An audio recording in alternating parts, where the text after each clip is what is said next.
ఏమంటే కాంగ్రెస్ పార్టీ తీసుకొచ్చినటువంటి అంబేద్కర్ గారి చేత రచింపజేయబడినటువంటి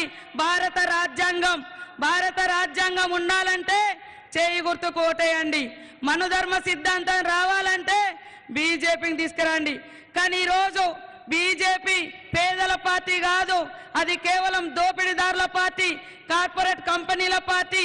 కాబట్టి ఈ 10 సంవత్సరాల కాలంలో మీ ఇళ్లకెళ్ళి మీరున్న ఇల్లు కానీ, మీ గల్లీ రోడ్డు కానీ, మీరు దున్నుకునే భూమి కానీ, మీ వాడలో ఉన్న కరెంటు కానీ ఏమైనా ఇచ్చిందా ఒక్కసారి ఆలోచించండి. బీఆర్ఎస్ కూడా ఇంకా కేసీఆర్ గారు పవర్ హ్యాంగ్ ఓవర్ లో బతుకుతున్నాడు, అధికార మత్తులో బతుకుతున్నాడు, అధికారం ఉన్నామనేటువంటి భ్రమలో బతుకుతున్నాడు. ఆయన ఉన్నప్పుడు ఏం సమస్యలు లేవట, ఆయన పోగానే అన్ని సమస్యలు వచ్చినాయట.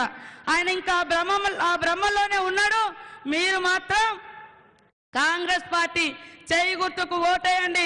ఇక్కడ ఉన్నటువంటి ప్రాజెక్టులు కానీ, రోడ్లు కానీ, పోడు భూముల సమస్య కానీ, మరి ఆర్య కులస్తుల సమస్య కానీ, మాలీ సమస్య కానీ, మహర్ల సమస్య కానీ, సకల వర్గాల సమస్యలు నాకు జిల్లా ఇన్ఛార్జ్ మంత్రిగా నాకు అవగాహన ఉంది.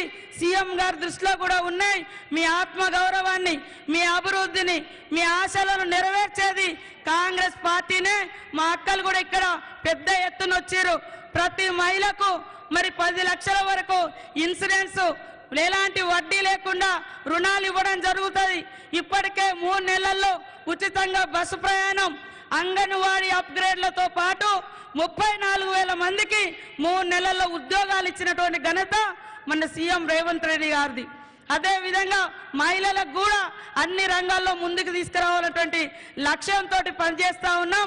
దయచేసి మీరందరూ కూడా ఒక్క అవకాశం, రాహుల్ గాంధీ గారికి ఒక్క అవకాశం, ఈ రాష్ట్ర ముఖ్యమంత్రి గారు వచ్చి అడుగుతున్నారు కాబట్టి మరి ఆత్రం సుగుణ గారికి ఓటేసి